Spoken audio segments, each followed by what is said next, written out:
आज चाहिँ हामी यहाँ साथीहरुसँग मिलेर खोला त्यतिकै झरेको थियौं।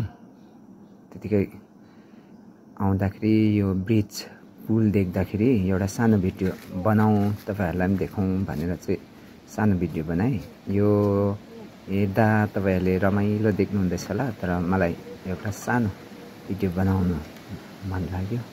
यो गाउँलेहरुको पारिवारी गर्ने, यो पहिला त लोकल काठले छापेको थियो यो हिँड्ने जग्गा, अहिले चाहिँ मक्केर यो बाँस अछ्याएर गाउँलेले पारिवारी गर्दछ।